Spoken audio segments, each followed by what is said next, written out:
My name is Michael Guyett, publisher of the Lead Lag Report. As special guest for the hour, George Gammon, who has a phenomenal YouTube channel, which I encourage all of you to not only view and subscribe to. George, I spent last 30 minutes just reviewing some of your videos. I think you and I are simpatico in the way that we approach life and markets. But for those who are not familiar with who you are, talk about your background. What have you done? How'd you get involved in markets, investing, and what are you doing with the YouTube channel?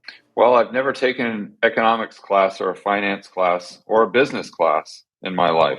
So we can start there. That means you're way ahead of everybody in this industry, by the way. And then I retired as an entrepreneur in 2012. And I had just enough to not have to go back to work if I could get about a 5 or 6% return. So I didn't want to delegate that to someone else. But I knew nothing. I didn't know what the Fed was. I didn't really know what the bond market was. I barely even knew what interest rates were. I was really good at making money, but that's a completely different skill set from investing or understanding macroeconomics. So I stumbled across Milton Friedman, Free to Choose on YouTube, oddly enough. I was at just before a dinner date in Singapore at the Marina Bay Sands. And that really took me down the rabbit hole. From there, I went to Thomas Sowell, and I started studying investors like Jim Rogers and Jim Grant and Rick Rule and Doug Casey and Peter Schiff and Jim Rickards and Stan Druckenmiller and Buffett and Soros and all the guys reading the Market Wizards books and whatnot. And so that kind of helped me understand investing. So I got into real estate because I wanted to buy things when they were cheap and sell when they're expensive. So in 2012. I kind of looked around me and said, okay, real estate's cheap. I want to be like Jim Rogers. So I'll just buy real estate. And, but the macroeconomics was what I was really passionate about. I quite frankly became obsessed with it. And then in 2019, and I had continued to invest in real estate, but really diving into macro as kind of like a hobby. And then in 2015, I started investing in Colombia, Medellin, Colombia, in real estate, but it was really a macro play because I was trying to go long oil and I didn't know anything about oil. So I went long peso denominated assets and something I knew a little bit about. That was real estate. And then in 2019, I started a TV show there just around the real estate investing, like one of those HG TV shows. It was on a local station called Telemedellin. So I had to hire all the editors and camera people myself. I was the executive producer and I was in the show. And first season went great, and we had about a 2 or 3 month delay between the end of the first season and shooting the second. And so I had all these editors and these fantastic people working for me. So I'm like, well, I should start a YouTube channel, and we should do this in the interim. And I didn't think anyone in their right mind would ever want to watch a video on macro. So I said, well, we better start doing videos on real estate investing. And oddly enough, the real estate videos didn't get very many views. But when I started discussing things that I really enjoyed, like macroeconomics, those were the videos that really took off. And 6 or 7 months later, the channel had 100,000 subscribers. Now it's got maybe 350, 360, something like that. 2020, I started the Rebel Capitalist Show, which is the interviews I do on the YouTube channel. And then we turned that into a podcast that last time I checked, it's maybe 1 million downloads or so a month. And I've got another little channel that I started about a year ago called the Rebel Capitalist channel. That got banned from YouTube about 6 months ago because I was talking about Fauci and pushing back against mandates and stuff. So on the George Gammon channel, we do the whiteboard videos, and really it more revolves around macro. And then the Rebel Capitalist channel, we discuss those topics, but then also include things that I'm very passionate about, like freedom and liberty and free market capitalism. All right, so there's a lot of directions I want to go based on that. So first of all, I really do believe this.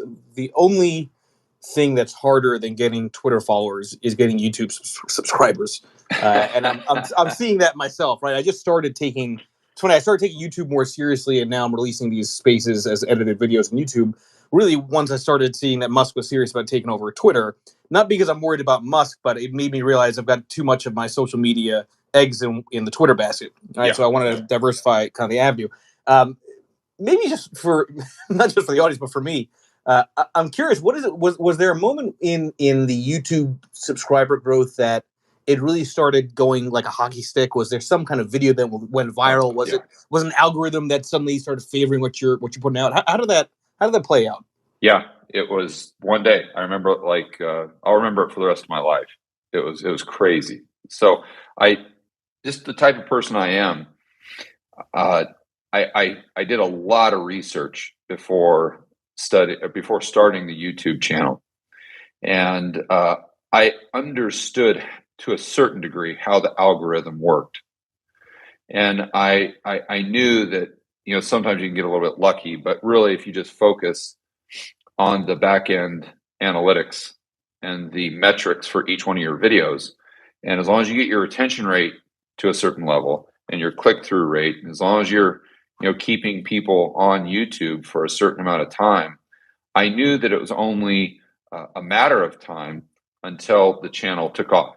So that's one thing I really liked about YouTube was I felt as though to a certain degree it was completely within my control. You're kind of the master of your own destiny. If you're producing content that keep people engaged, the algorithm is going to push your videos out to more and more people. And the more people it pushes your videos out to, as long as that engagement stays high, and I'm not talking about the likes or the subscribe, too many YouTubers get caught up in that. I'm talking about just really the retention rate. If you've got a 10-minute video, what as far as a percentage, how long are people watching it on average, and where are they falling off? How does it look in the first 30 seconds of the video?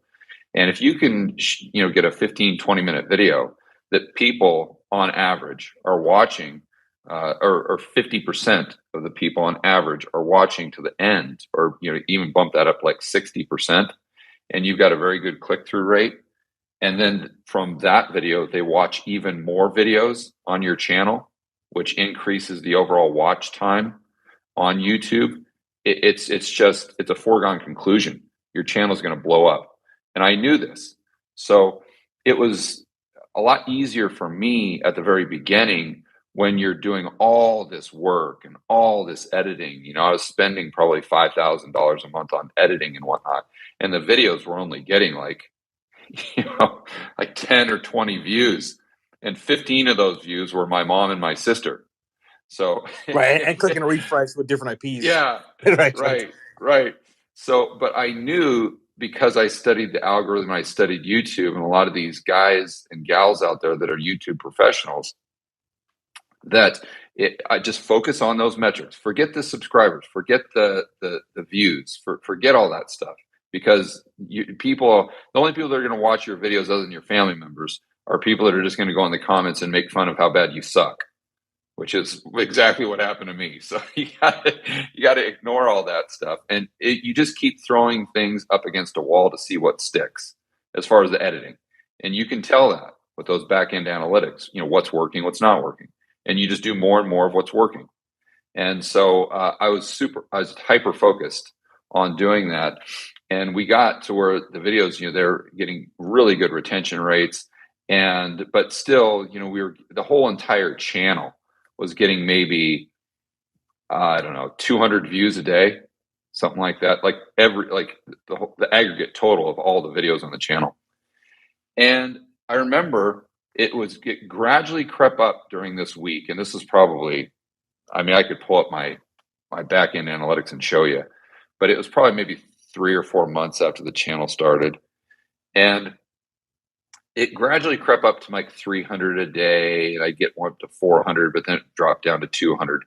I remember on a Friday, I uploaded a video, and I don't know what I was doing, but for some reason, I was looking at the back end, like the admin portal, and the views just went ballistic. I mean, it was absolutely insane. Because it shows you the views that you're getting every 48 hours in real time. And it went from like 400, and then it bumps up to like 1,000, 2,000, 3,000. And this is happening within the span of like 15 minutes. You must have been thinking it was a hack or something. Exactly.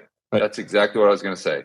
I thought that like a click farm in India actually accidentally got my account confused with someone that paid them like $1,000 to get a bunch of clicks or something. And I'm like, oh, this must be it. But then I was noticing that the engagement didn't change. And I saw the subscribers just kept coming and coming, and the comments and everything. And it just blew up. And then over the weekend, I kept monitoring it, and it just kept going up and up and up and up. And I knew that no, the algorithm actually picked up the channel and started promoting all of my videos that I'd worked so hard on over the last 3 or 4 months. And people were not only watching them, but they were watching a large percentage of them, which made the algorithm push them out to more and more people. And it just went exponential. And I remember, and I could show you this on my analytics, I went from getting about 200 to 300 views a day to about 50,000 views a day, and within the matter of 2 days. And so it sounds to me like what it is just it's a function of consistency and time, and somehow it just starts to work, right? There's no sort of magic video or magic direction. It just took hard, consistent effort. Yeah, because someone's going to go to your channel, they're going to watch a video, and oh, I like this video, but then they're going to go and they're going to look at some others, and if those other videos aren't as good as that first video that attracted them to your page in the first place, they're not going to subscribe. But if all your other videos are at that same level, then they're going to hit that subscribe button. And that's really where the magic happens. But usually the YouTube algorithm isn't going to do that with your first couple videos. It's a lot like having an employee. When you've got an employee, you want to go through a hiring process to make sure that that's going to be someone who's going to be there long term. Because now, once you hire them, you've got to train them. That costs money. That takes time out of your schedule. You've got to allocate a lot of resources to getting that person up to speed. And if they're not any good, or if they're going to quit after a week, it's a big waste of your time, your money, and your resources. So it's the same thing with YouTube. That's why they very rarely start pushing a channel right from the beginning, because they are looking at you like an employee or a content creator, which you are, and saying, okay, is this person going to be here for the long haul? Is this person going to consistently create good content that's going to keep people on the platform? And that takes time for you to prove that, basically, to YouTube. But I was doing, and keep in mind, for those first 3 or 4 months, and for the first probably, 8 or 9 months of the channel, I was doing a whiteboard video 5 days a week. I mean, that's an insane output of content. I mean, that's literally 12 hours a day, to do that. And having a team of people, those editors work on that for you. And then I started doing the Rebel Capitalist show, which added another video on Saturdays. And then I do a live stream on Sundays. So I was producing content every single day on my channel. And, that's another reason why it took off so quickly. All right, so we're going to hit on markets and the macro environment, but I want to go a little bit further on this because I think it's an interesting discussion around content. So it's all about engagement. Now, the thing is, nothing gets more engagement than things that are emotional, right? Emotions tend to cause engagement, and as much as there's a lot of criticisms around clickbait, which have salacious headlines, the harsh reality is that if you're in the content game, you know that actually works. That does get people to pay attention. I know this myself. I used to be one of MarketWatch.com's top writers, and if I put out an article and in the title of the article, it had the word crash or correction or bear market or whatever it would be, something that's like an emotional trigger word when it comes to loss, I'd immediately get 5 times more views, even if the underlying content was not necessarily that negative. How do you walk that line from having people click on, a title of a video that might seem extreme to then maybe playing it down a little bit in terms of the actual video itself? Because you want to get people to pay attention, but you also don't want to be too extreme in the underlying content. And you also don't want to make them feel like it was a bait and switch. Yeah, the content's got to be good. It's got to live up to the expectations of the viewer, or your click-through rate's going to be huge, but your retention rate's going to be garbage. And if your retention rate's garbage, then YouTube isn't going to put out the video because it's not keeping people on the platform. So it is true. You've got to entice people to click through the thumbnail and the title. It's not just the title. It has a lot to do with the thumbnail as well. And but you can't do something where they're going to click on the video and it's not what they expected, right? And then you got to keep people engaged throughout the video, and you've got to deliver top shelf content. And if you do that, if you have that congruency, then that's kind of the secret sauce, if you will. But once you get people to click on the video, then actually that's where the work begins, because one of the main reasons, like if people have watched my whiteboard videos, they'll notice that there's always words popping out. There's always animation. There, I'll draw a chart on my whiteboard, but then the editors will cut to the chart, the actual chart, and go back and forth and back and forth. And then even if I raise my hand, sometimes there'll be an animated arrow that will follow that hand. Or sometimes I'll say, editor, let's cut to the internet. And I'll go and I'll read something, and then I'll cut back to the whiteboard. Or sometimes I'll say, for those of you watching at home, and then the editor will cut to a clip of people watching me on a TV. Or I'll say, whoa, time out. And then I'll review what we just did. That is all intentional. Every single thing I do is intentional. Every single cut, every single edit.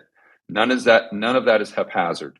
And the reason we're doing that is to keep the viewer engaged. If I were just to talk in front of a whiteboard with no edits, or just editing out the places where I screw up, my channel would probably have 1,000 subscribers, because the retention rate wouldn't be very good, because no one or very few people have the attention span to sit there and watch someone talk in front of a whiteboard for 20 minutes. That's boring, regardless of the topic. But if you have all these changes to the scene, and if you have, we call them B-roll, because you got to keep in mind, these are the same editors that I used on my TV show.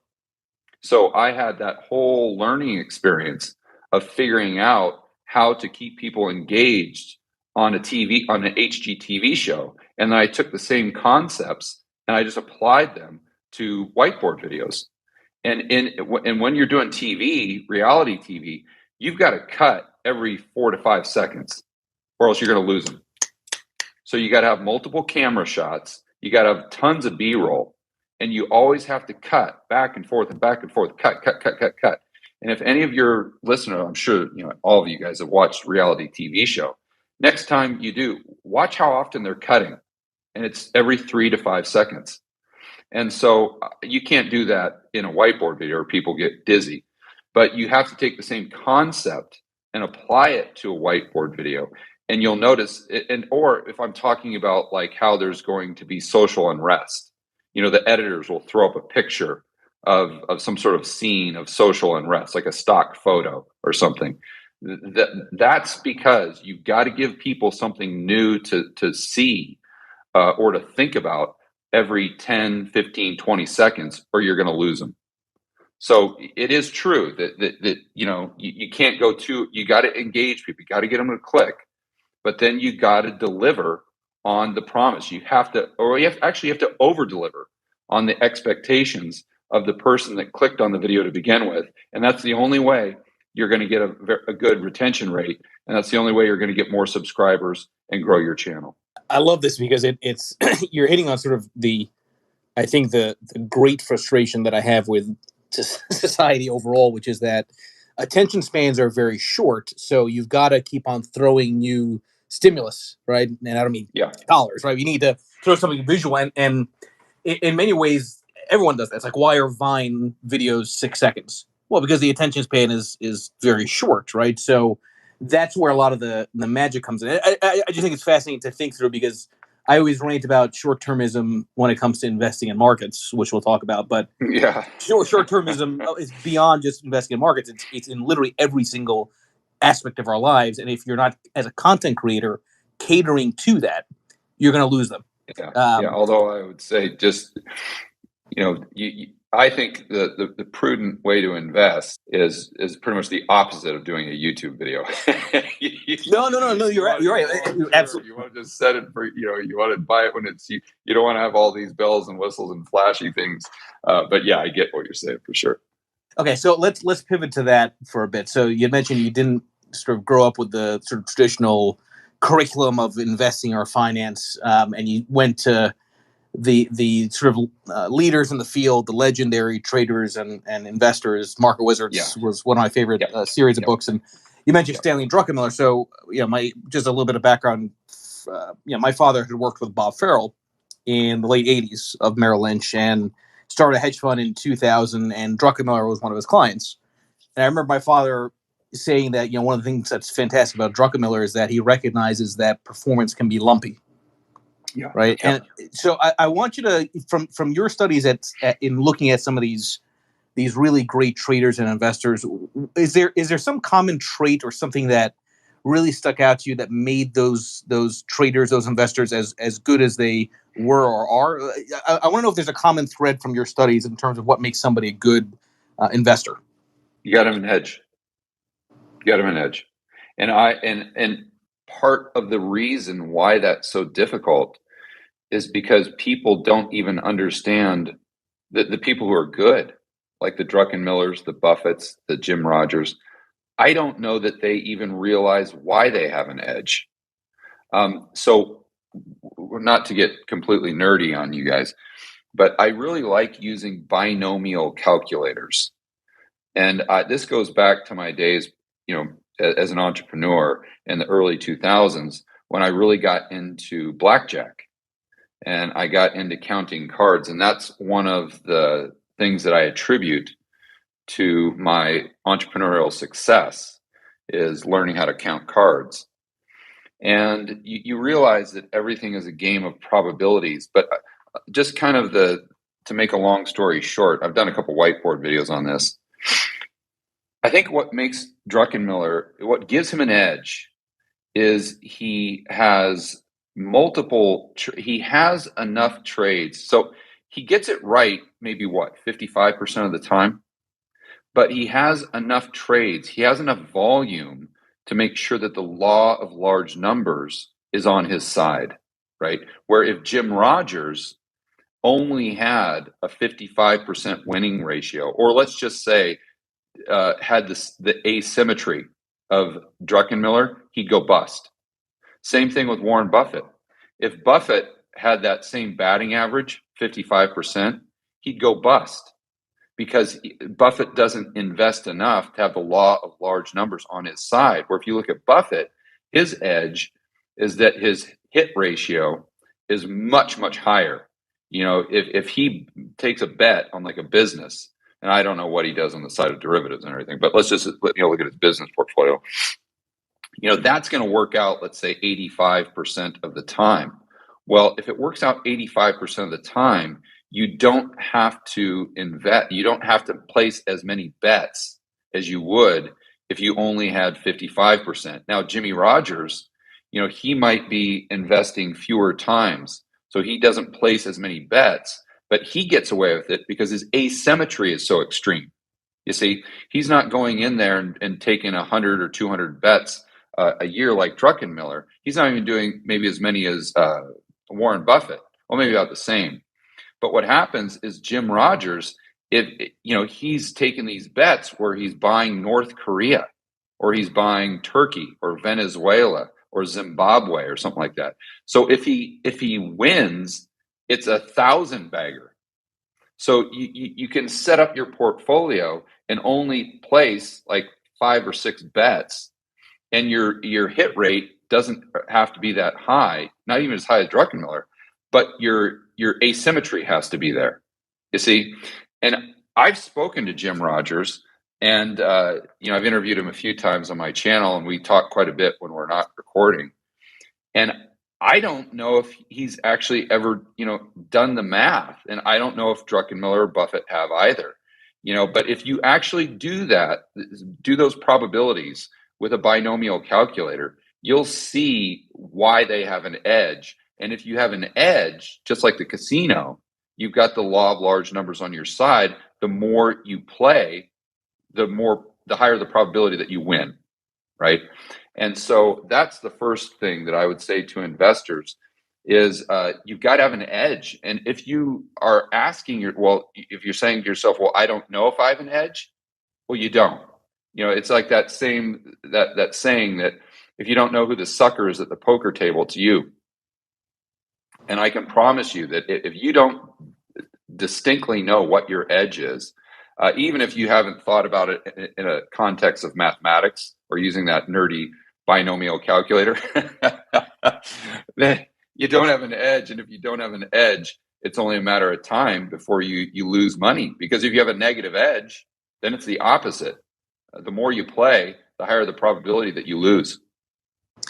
But it's interesting as a talking point that the thing is, you may have an edge, but if you are in a period where that edge is not very sharp, right? It just seems your style of investing is not really working at that moment in time. Even though the edge may work on average, most people tend to abandon it the moment it stops working. And I've had that conversation with a number of other traders. They say, well, I follow these signals and it helps me get ahead of markets. And then I throw out signals that aren't working and I find signals that are working. Well, but if it isn't working in the small sample, that doesn't mean that it's not going to work going forward. Right. So I want you to talk through that because I think it's challenging. I agree with you, right? Everyone needs to have an edge, but it's a question of how do you actually know if what's happening in your trading style is an edge that's longer term? How do you know if it's more randomness and luck? Talk through that a bit because I think that's a much more nuanced way of thinking about how to actually get ahead when it comes to investing. Yeah, well, I can't speak to trading because that's not what I do at all. Right, or investing in general, right? Same, right. Yeah, I mean, investing in general, what I do is I just try to figure out what is knowable. And I think what most people do, at least, the investors that I talk to on my channel and when I'm face to face at speaking at conferences and whatnot. And I don't know if this answers your question, but we can circle back if it doesn't. The biggest mistake that people make in my mind is they try to figure out which direction the price is going to go. And so, constantly on my YouTube channel, on live streams, I have people say, well, in 6 months, do you think real estate prices are going to be higher or lower? Always I get that. Or, XYZ stock, or gold or uranium or coal or whatever. Are prices going higher or lower? I don't know. In fact, nobody knows. That's unknowable because there's just too many variables. The only thing that I can know is if it's cheap or if it's expensive. That's it. That's the only thing that's knowable. And that's why I really like commodities, because to know if oil is cheap or expensive, all I have to do is look at a long-term chart adjusted for inflation.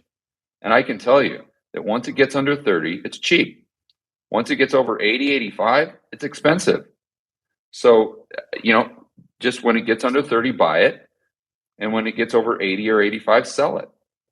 And I think that in and of itself is so difficult to do that I don't know what the mathematical binomial calculator edge would say. But I think that in and of itself is an edge if you're able to do that, because it's so difficult for people to do. It seems so easy. But I say this on my channel till I'm blue in the face, and it just doesn't resonate. It just doesn't resonate with people. And another thing that I try to do, and I try to communicate to people that I think would give them an edge, is a lot of people like to talk about, well, this is going to happen. Let's say the company has no earnings or very low earnings right now, but they say, oh, well, in the future, it's going to be this, and this. And oh my gosh, it's going to blow up and they're going to take market share and they've got this awesome technology and blah, blah, blah, blah, blah. And that's fine for some people. Some people can play that game, but I can't. So I much prefer. So what I call that is when you're buying $1 for $3 and hoping it goes to $5. What I much prefer to do is just buy a dollar for 50 cents. And so that goes back to, that example of oil that I gave you. You're just, it's historically, it's going to go, 50, 60, let's say. So if you're buying it at 25, you just hold it. And if you don't have a time constraint, the probability is very high that you're going to make money on that. Now, how much? I don't know. How long is it going to take? I don't know that either. But you just keep doing that over and over and over again. And the odds are that you're going to come out ahead. That said, I'm not the type of investor. My main priority isn't making money. And this is probably atypical. So my main priority is just maintaining my purchasing power. Now, I'm trying to make money, but that's not my number one priority. My number one priority is don't lose money. Or even said a better way is to maintain my purchasing power. So that's why I like to do these things. And that's why I gravitate towards this type of strategy. And then what I do with my portfolio is I always say that I set it up in a 10-80-10. So 10% would be allocated to insurance, which I just consider physical gold. And then the 80% would be allocated to investments. Now, I just define that as something that pays me to own it. So a dividend paying stock, maybe positive cash flowing real estate. And then that's going to really be my buffer there against my cash position, which obviously now is losing purchasing power to inflation. You got a negative carry on your cash position on your dry powder. And then with the other 10%, speculative assets, which for me is just things that don't pay you to own them, but assets where you see some significant asymmetry, right? And again, they're cheap. You're buying them when they're cheap. So I don't know if that answered your question, but that's my framework. No, that was perfect. No, and I'll tell you something. I'm so glad you said that point about, our price is going to be higher or lower 6 months from now, right? It's like I always go back to forecasts are largely bullshit, right? Nobody knows how anything's going to play out tomorrow. The best you can do is identify conditions, right? I always go back to, you don't know the exact mile marker or something might happen, but you know the conditions under which you need to slow down when you're driving. So knowing if something based on history is cheap or expensive tells you something about the weather. Whether or not it actually results in an event or not is irrelevant, right? But you can at least speed up or slow down as a result of that. And it's just unfortunate that people tend to not think in terms of that construct. Instead, they want the call. They want to know, is it going to be higher? Is it going to be lower? Yeah, because they want to pick the top and the bottom all the time. Let me give you a great example. In 2012, I can give you a couple great examples, actually. In 2012, I thought real estate was going to continue to go down, but I bought it anyway because it was cheap, right? The cash flow was cheap. And then I started selling all of my real estate in the United States in 2018. And I just sold the last property maybe 2 months ago or something like that. Now, if you had to put a gun to my head and say, hey, what are real estate prices going to do over the next 3 or 4 months, especially with the homes I bought, because I bought these little starter homes, right? Probably the price is going to go up in nominal terms, but I don't care because that's not why I'm selling, because I think the price is going to go down. I'm selling because it's expensive. And, I have a very good friend of mine who I think really represents the average Joe and Jane well, and kind of their struggles to get over this kind of mental roadblock. And he sold, we were having dinner the other night, and he sold his house back in, I don't know, 2018. I mean, same thing. He bought it. Now, he wasn't investing. He just happened to buy it just because it was just timing. This was his house where he lived and everything. So he bought it maybe 2012, 2013. And then he sold in like maybe 2018, 2019. And he did very, very well. And I told him, when he sold, I said, congratulations, that you just made a perfect trade. That's great. But now at dinner, he's sitting there going back on Zillow and looking at what the price of his house is now. And he's sitting there, just dropping all these F-bombs, like about ready to punch himself in the face because his house is worth, Zillow is saying that his house is worth another, whatever, 300 or 400,000 above where he sold it. And I said, and he's pissed off, like really pissed. And I'm like, dude, just chill. Yeah, I'm not going to use profanity here, but I'm like, just chill out, man. Just relax. I'm like, you did what you were supposed to do. That was perfect. No, it wasn't, because I left 300,000 on the table, blah, blah, blah, blah, blah, blah, blah. I said, no, that's not the point. The point isn't to hit the very bottom, to hit the very top and time it. Druckenmiller can't even do that. If Druckenmiller can't do it, you're not going to be able to do it. The whole point is just to buy things when they're cheap and sell them when they're expensive. And you did that. So mission accomplished, right? But again, that's just so hard for people. In March of 2020, I follow the oil and the commodities. I like that a lot because I was kind of anticipating that we were going into a long-term super cycle with commodities. So I was kind of looking for an opportunity there. And in March, as you know, commodities just fell out of bed. And I remember oil got below, it was like 20-ish, something like that, maybe 18. And I thought that it was going probably to 10 or maybe even sub 10. And but I bought anyway. I bought when it was probably 20, 18, something like that. And I kept buying, as much as I thought was prudent based on the rest of my portfolio. So I thought prices were going lower, but I bought anyway because they're cheap. And my parameters for buying isn't based on where I think the price is going. It's just based on whether it's cheap or whether it's expensive. And I bought uranium that way in March of 2020, oil, coal, a lot of these commodities that since have done extremely well.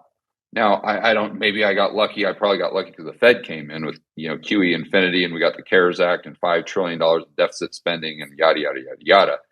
But the whole point is, even if I would have lost money on those bets, it's the concept. And as long as you're playing the game correctly, over time, you're going to win. It goes back to blackjack.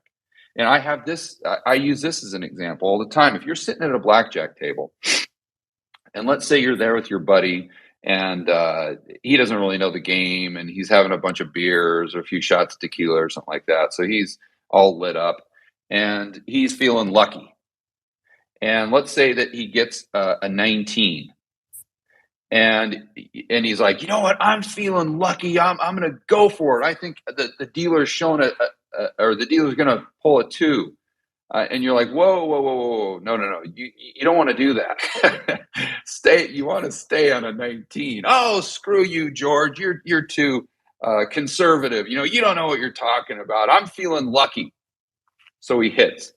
And let's say he gets that 2. And he gets 21. And then he turns around at you and says, see, if I would have listened to you, I wouldn't have made all this money from getting a blackjack. And then you ask the question, did he do the right thing or the wrong thing? Now, a lot of people would say he did the right thing because he won. I would say that he did the wrong thing. Because if he continues to do that over time, he has a negative edge and he's going to go bust. And that pretty much summarizes my framework for investing. Yeah, no, I wish, I love the way you frame that, because, I always go back to, we live in the small sample, and people will judge a decision based on the outcome of the single roll of the die, when in reality you have to do over multiple roll of the die, right? Exactly. And investing is no different from that perspective. I mean, so like in my case, I'm an entrepreneur, follow these signals that I've documented, historically tend to get ahead of major risk-off periods, not every time, but on average. And I'll always have people saying, your signal's broken. Look, it didn't get this most recent trade right. Well, no shit. It can't get every single thing right, because if it does, it's not a real strategy. You have to have periods where in the small sample, it's not working. And to your point, you have to judge not based on the outcome. You have to judge based on the process, right? To have multiple outcomes. Now, before we talk a little bit more about markets now, just everybody in the space, please make sure you follow George Gammon. Check out his YouTube channel as well. As you can tell, very kind to spend some time with us here to talk about not only his own growth, his process, but I think, he's a fantastic communicator, and the world needs more people like him as opposed to these kind of faux gurus that you see on Twitter all the time. And I always say that line, George. I always say, there are no gurus; there are only cycles, right? I mean, Right. it's plain and simple, plain and simple, right? Okay, so don't let's confuse brains for a bull market. Yeah, right. And leverage is, as we know from the Big Short line, right? Leverage is a way to make everybody look smart when they're probably not in a bull market. So, okay, let's talk about you use that point. The main priority is maintaining purchasing power. Well, and you kind of alluded to it. The problem is that's really fucking hard now, right? Yeah. Because and where I'm going with that is this idea that diversification is supposed to be the free lunch. Well, it turns out diversification is wildly expensive this year, in the sense that your traditional diversifiers during periods of high volatility, most notably treasuries, are not acting risk off. You tend to gold has kind of behaved risk off-ish, but not to the extent that you would think, given the kind of insanity that we're seeing. And you've coined the term economic insanity. I think that's now turning into market investment insanity. Yes, we're living in a small sample. Yes, this is an anomalous period, but anomalies can arguably last for a couple of years. How do you think about maintaining purchasing power when it seems like everything is wildly risky? It goes back to having 80% of your portfolio pay you to own it. So if you've got that cash flow coming in constantly, even if you take a hit on the, whatever the price is, the going price of your assets, it never puts you in a position where you have to sell. Another story that I learned the hard way with real estate investing. It's the only property I've ever lost money on. It's the only deal I've ever lost money. And I bought a piece of land. And I bought a piece of land on the coast of Ecuador, and I was going to develop it, but I decided not to. And then what ended up happening, it was extremely illiquid. And I'm like, man, I got all this money tied up in it. I just want to sell it. And, so what ends up happening is you put yourself into a position where you are what we call in the real estate business, a motivated seller. You never want to be a motivated seller ever. And so I'm a motivated seller. So what ends up happening, because there's so few buyers down there, although the price didn't fluctuate much, you end up taking any offer you can get. And I end up losing a ton of money because I had to sell, basically. And so I learned that I never want to be in that position ever. And if I've got a stock that's paying me to own it, or if I've got a rental property that's paying me to own it, and I've got great positive cash flow, and let's say you're shorting the dollar because you got 30-year fixed rate debt on it, then I'm never in a position where I have to sell. I can choose when I want to sell. And I think that puts you in a massive position of strength. And that's one of the reasons why I think having all that cash flow coming in really hedges your downside, as well as gives you something that kind of counterbalance the negative carry that you've got in your cash position, which is kind of one of the strategies I'm employing right now, because we got the inversion of the yield curve. We've got negative, 1.5% GDP growth. You've got the euro dollar futures curve kind of inverting as well. You've got all of these indicators that say, okay, maybe we have a recession, or the probability is increasing that we get a recession. And then I think the U.S. economy, excuse me, is really hyper dependent upon asset prices. So I think the Fed is going to try to target asset prices to bring down the rate of CPI to a level where it's politically palatable, right? And they know that they can't do that through raising rates, so they just got to talk down the market. And I think that's why Powell comes out and he always talks like Paul Volcker, but he acts like Ben Bernanke. He's sitting there talking like Paul Volcker, and rates are at 75 basis points. Why? That's because he knows that he can't take rates to 3, 4, 5%. He can't normalize rates because he's going to implode the entire house of cards. So my point there is his only strategy really to bring down the rate of inflation is to try to talk down the stock market. And hopefully that decreases aggregate demand to a point where we see CPI start trending lower from a political standpoint, to where Biden can take a deep breath. And I think that's kind of what's going on. So again, that's another reason why I'm not all in cash by any stretch, but I as far as a percentage of my portfolio, I have more cash now than I normally would. Like the houses that I've been selling, I haven't reinvested that capital. I just keep it because some dry powder. I'm just waiting for another opportunity. But my point was because I've got all the cash coming in from the majority of the portfolio, it kind of subsidizes the loss that I'm taking on that cash position. Also, another thing, I think I've got a big edge because I come from the standpoint of an entrepreneur. I come at investing from an entrepreneurial mindset, right? And before I retired, I was considering buying a McDonald's or a couple McDonald's franchises. And I always use the example, if you buy a McDonald's, let's say for $1 million, and it's thrown off 150 grand a year, and let's say you buy when and you take on some debt or whatever, and you buy at rates or whatever 3-4%, and let's say after the first year or two, you do what you need to do, you increase, tighten things up a little bit, you decrease costs, you increase the gross. So now it's throwing off 150, maybe 175 a year. It's doing everything you wanted it to do. But after 2 years, your broker comes back to you and says, "Oh, George, I have got some bad, bad, bad news." "Oh, really? What's wrong?" "Well, interest rates have gone up to like 4 or 5, 6%. And if you were to sell your McDonald's today, you'd only get 800,000 for it." You'd look at the guy and say, "What do I care? Who cares what I could sell my McDonald's for? I'm getting paid. It's throwing off 175 grand a year. And when I bought the thing, it was only throwing off 125 or 150. It's doing great. What are you talking about?" You see? And that's, I think, if you have that mindset, and if you've got that function with the majority of your portfolio, it's going to allow you to sell when the timing is right and when the price is right, and it's going to allow you to play the waiting game, right? I always say, buy when they're cheap, sell them when they're expensive.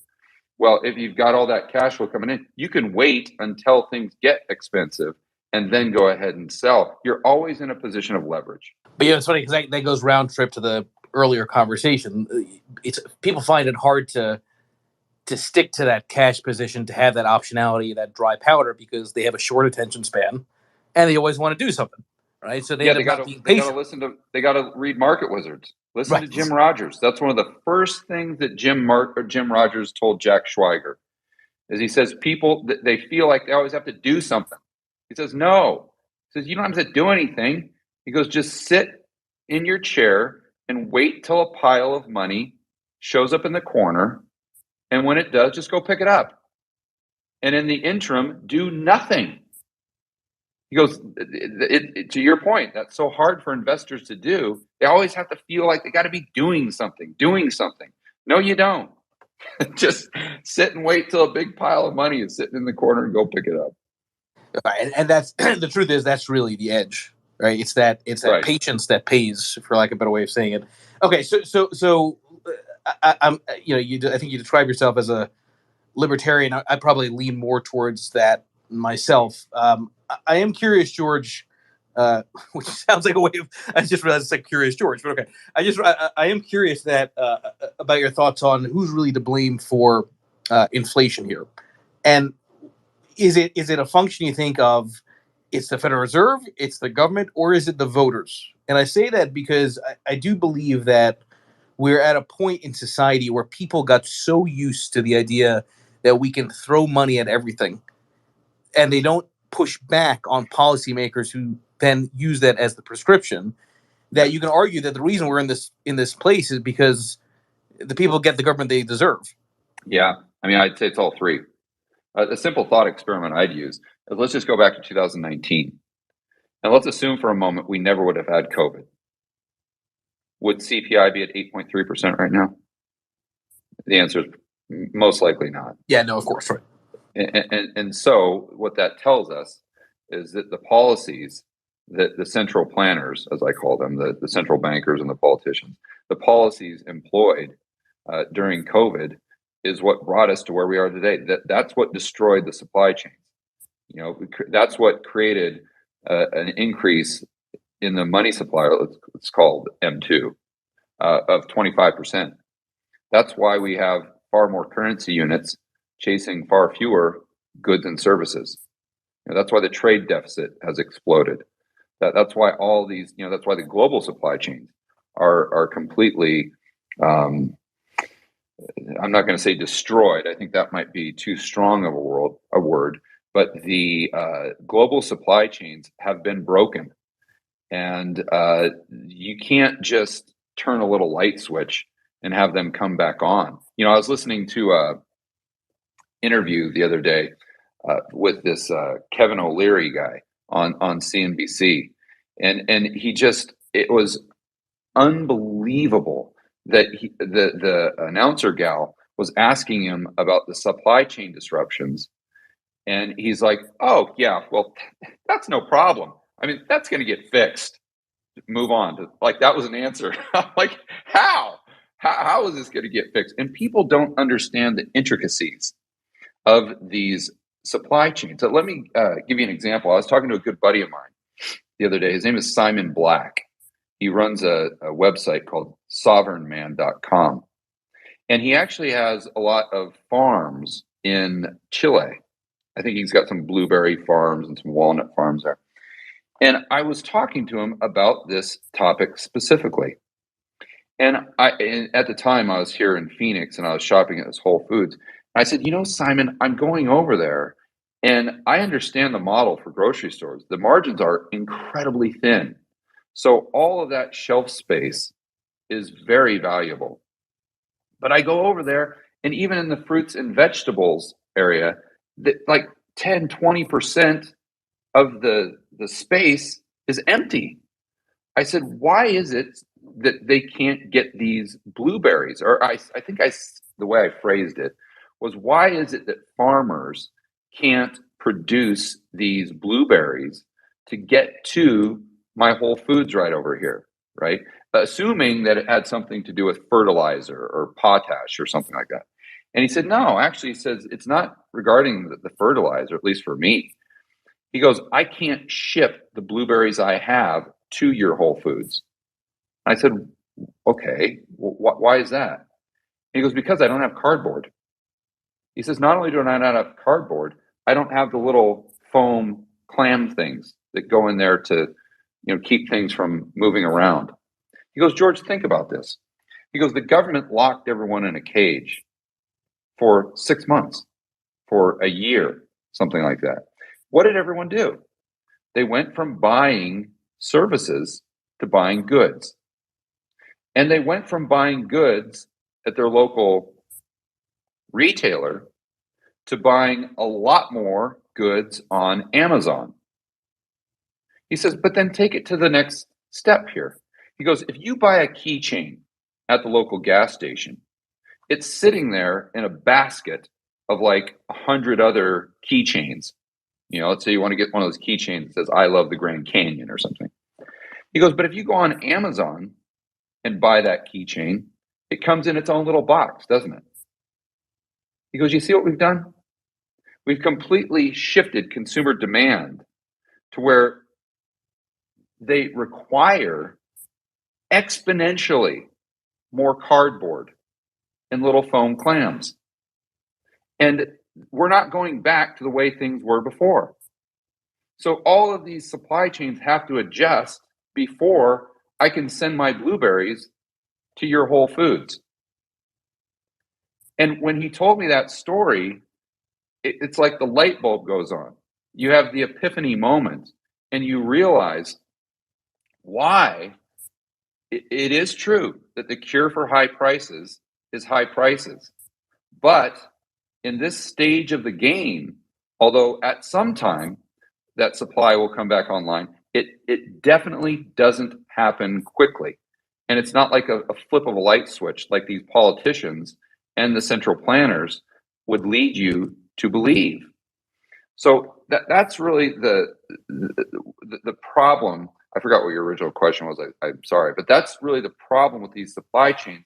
That shows you how fragile the global economy is, and you have to understand that to really predict the probabilities of certain events occurring in the future, whether it's the stock market going down, housing going down, inflation going up, or us going into a period of disinflation, or maybe some people even think we're going to deflation. It's interesting. I keep making that case that inflationary shocks are inherently deflationary because the speed with which inflation moves makes it hard for companies to react, makes it hard for consumers to react, and it ultimately ends up resulting in a change of behavior where people say to themselves, "Well, maybe I can't really go out to the movies because I got to pay for my grocery bills." Right? And we know that it typically takes 21 days for a new habit to be formed, right? So it takes some time for behavior to change, but not that much time. And to your point, this is so much more complicated than is being told by the media. The narrative makes it seem very simple, but you're exactly right. There's so many nuances and so many parts of the value chain affected by what's happened that it's really hard for people to wrap their minds around it. Again, also in the context of that short termism, because the only real solution to this is time. But what happens if people are just not patient? Yeah, yeah, and the problems we have. See, and I've been saying this till I'm blue in the face as well, because it just drives me crazy when I watch the news and see all these politicians come out and say how, in essence, the cure for higher prices is just, well, we need to give you more money. Like I don't know if you saw what Biden said, like his 3-point plan the other day, but it's The whole basically, thing is asinine. And Newsom also given whatever gift cards for gas. It's like this is gonna be the dumbest shit I've ever seen. yeah. I'm like, guys, the way you solve a problem of consumer price inflation is with more stuff. It's not more currency units. So what they're doing is they're creating more currency units and less stuff through their policies, which most likely will just exacerbate the problem. But my point there is usually the free market would kick in.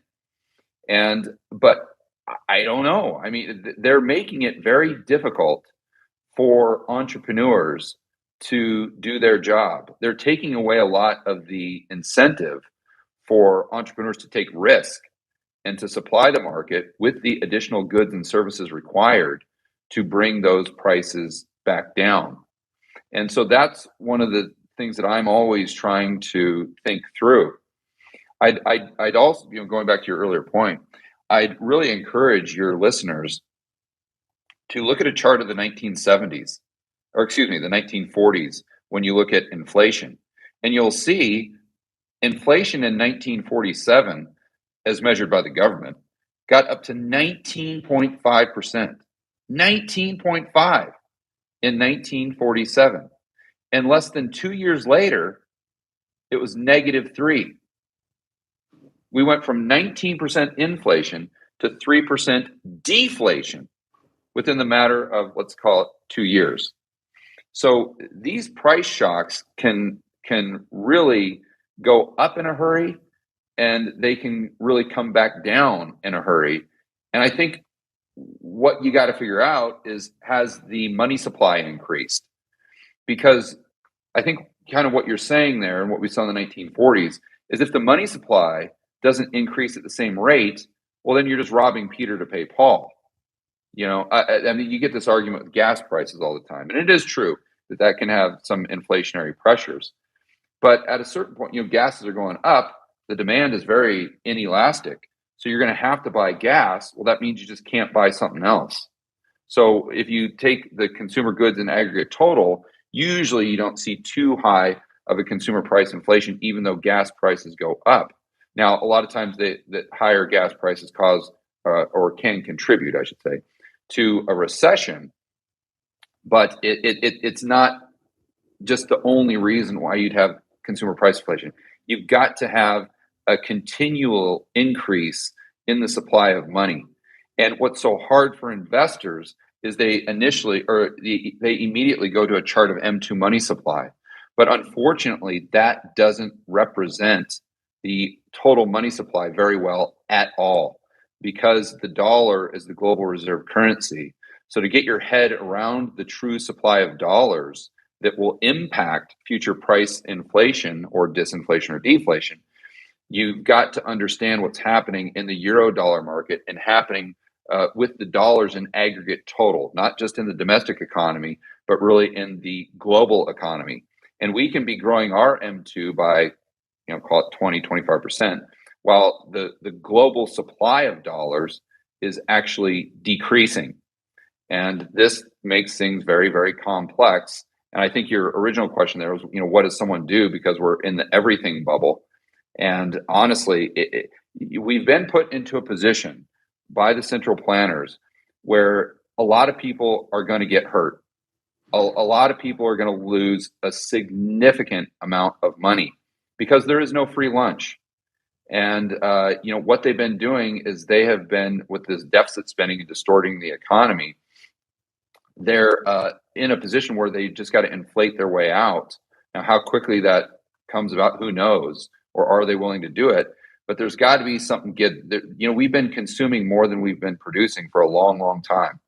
And so at some point, you've got to start producing more than you consume. And so whether that's, comes through a deflationary deleveraging, let's call it, or an inflationary deleveraging, we really don't know. But my point there is that we're going into a decade where these things are going to be incredibly, incredibly complex. And it's not 1981 where you can just sit back by the long bond and forget it. You've got to understand not only what your trading style is or your strategy, but you have to understand macro. You absolutely have to, or I think you're just burying your head in the sand. You're whistling past the graveyard. And then to take it to a further, to add even more complexity, I think you have to understand geopolitics, because, and I said this back in 2020, is we've gone from this world where you could answer economic questions with economic answers. But now we've transitioned into a world to answer economic questions. You also have to answer political questions, right?